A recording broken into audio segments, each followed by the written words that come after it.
Hello everyone, Patrick. In today's video, going to have a look at the weather for next week to 10 days. In today's video, this is going to take us to around the 8th of July, so into the end of the first week of next month. It looks like we're going to have westerly winds dominated, so we're going to be bringing bands of rain into the north and the west. The south and east will always get the driest of the weather, but I think all places will be in for some rain during the first week of July, and temperatures don't look all that exciting either. And talking of temperatures, well, we really have got some very, very dismal temperatures across the country at the moment. Yesterday was an unusually cold day for the end of June, and today again is looking very, very cool indeed. So this is the website xcweather.co.uk. We've got the latest observations. Now the temperatures aren't too bad. I mean, they're below average, but not too bad in the far southeast. So Lid Airport there is at 18 degrees. Manston is at 18 degrees as well. Lowestoft also at 18 degrees. That's below average for the end of June. It's around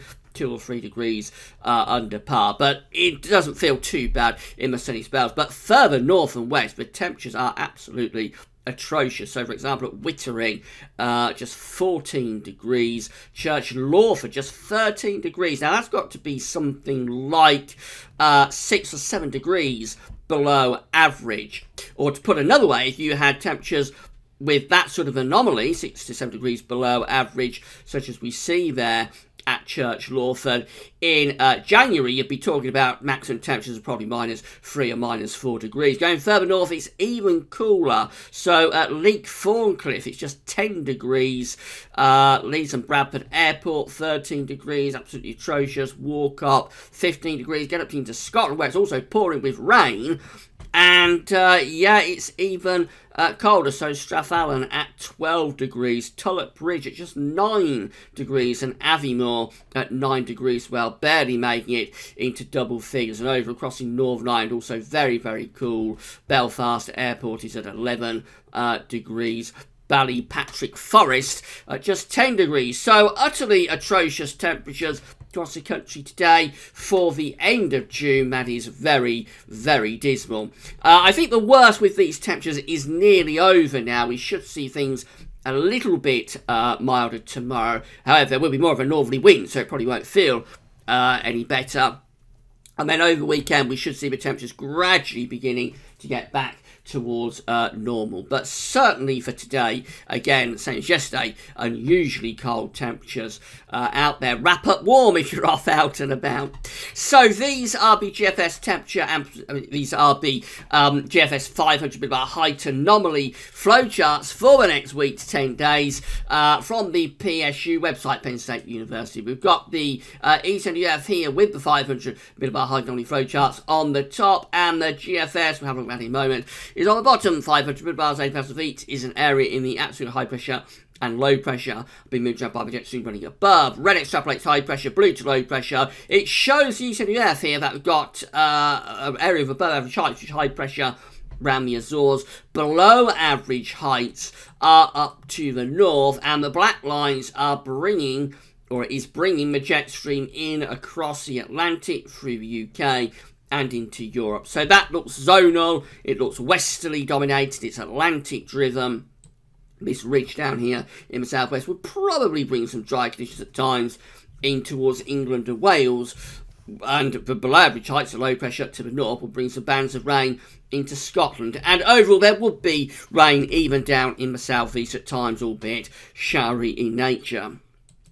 The GFS is very similar, and that is also shown an Atlantic-driven pattern. Again, we've got the ridge around the Azores, but the main thing is all this blue up here. That's low pressure to the north of the country, and bring the jet stream again through the Atlantic into the UK, on into Europe.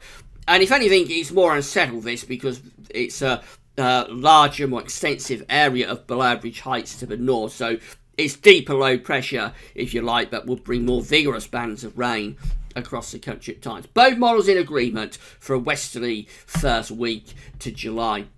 Now, these are the GFS temperature and precipitation ensembles the next couple of weeks. The red line here is a 30-year upper air temperature average. We're around average at the moment with the upper air temperatures, but obviously we know it's very cool for the time of year down on the surface. It just goes to show that these upper air temperatures don't always tell you everything that you need to know with the weather. As we go through the weekend, we're going to be keeping the temperatures on this stingy side, really. But next week, we may lift those temperatures up just a little bit. It might turn a bit warmer early next week, Monday, Tuesday. Could see the temperatures get a little bit above average.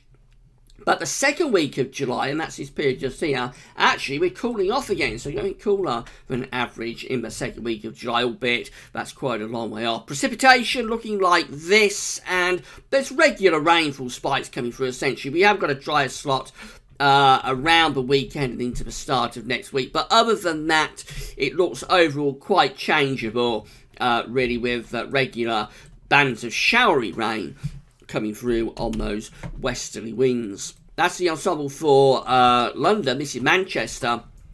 And again, paints a very similar picture. If anything, it's probably a little bit wetter in terms of the precipitation spikes. So again, fairly regular rainfall spikes coming through here after a drier slot later in the weekend and early next week. It does look as though we are in for quite a changeable period. Of course, you expect this to be wetter in the northwest of the country because we've got these westerly winds coming in. The southeast should always be drier, but won't be completely dry.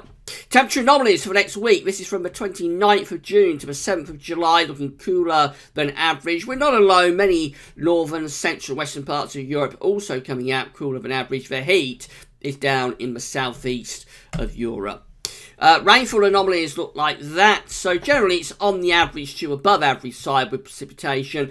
Again, you see the idea is there that the north and the west is wetter in the week ahead from the 29th of June to the 7th of July. The south and the east, whilst not dry, is drier, so the precipitation there is coming out average, but in the north and west, yes, it is wetter than average. Over in America, this is how things are looking in the States. So we've got a lot of heat in these western states. Looks really quite hot in the western states. Over in the east, the temperature anomaly is slightly above average. In the south and the east, are still a bit cooler than average up in some northern parts of the United States.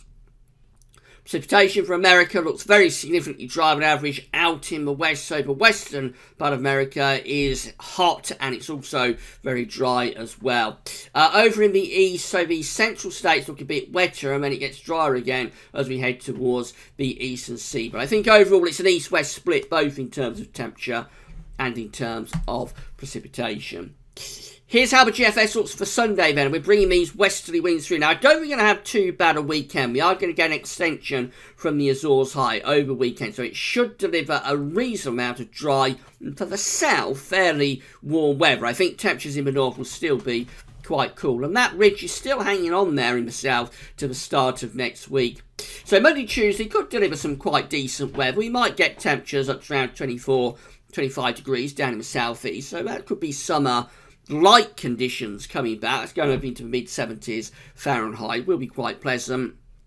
But I don't think it lasts much beyond Tuesday. So by Wednesday, low pressure is coming back in from off the Atlantic again. That'll be bringing bands of rain into the north and west. The south and the east probably getting the driest of the weather. And then the second half of next week just looks generally changeable. We've got one area of low pressure here on Friday next week. That's exiting into the North Sea. Slight bump of high pressure, slight transient ridge, but there's more low pressure downstream in the Atlantic, and that's all heading in that direction. We saw it on the height anomaly flow chart. We run up towards day 10 and it still looks changeable. Again, you get the idea that the south is going to have the best of the weather because there's the Azores high centred around the Azores, of course, going back here, but it is close enough to be extending a ridge into the southern part of the country at times. So the south will get some drier conditions. The north, always closest to these areas of low pressure,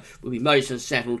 And with the wind coming off the Atlantic in July, that's going to be fairly cool as well in terms of the temperatures. East end of Earth is very similar, so over the weekend it's not too bad, and that ridge just about extends into the start of next week as well. But by the time you get through towards the second half of next week, it's turning more unsettled with low pressure developing out to the west of the country. And by the time you get through to Friday next week, that low pressure as a trough in the 500 millibar flow is centred right over top of the country. So I think the storyline for next week is to start fairly dry away from the northwest And it should be quite warm in the south Monday and Tuesday. And then I think it gradually breaks down again Wednesday, Thursday, Friday, becoming more unsettled and cooler once more. Running up towards day 10, it looks like it's staying changeable as well. But this is the chart for day 10, which is Sunday the 9th of July, when we've got ridging out to the west, but we've got low pressure to the east. We're bringing back those cool northerly winds once again. So after the heat wave that we had last week, there's no sign of a return to very high temperatures for the foreseeable future. The next week to 10 days, the temperatures look generally close to average, possibly even on the cooler side. With the caveat that for the south, it will always be warmer and drier compared to the north and the west in this Atlantic driven pattern that we've got coming up for the first week to 10 days. So Westerliez rule for the start of July. We're going to be seeing the driest weather in the south, the wettest weather in the north. There will be a drier and warmer spell more generally later in the weekend, Sunday, Monday, Tuesday. Could get temperatures up to the mid-20s Celsius in the south, but overall it's a fairly cool and quite changeable first week or so of July. And of course we'll wait and see where things go after that for the rest of July, and maybe Jeremy Friday tomorrow, which is the month ahead look ahead, we'll have more information on that. So come back tomorrow for the extended look ahead for the whole of July. But that's all for now, and thanks for watching.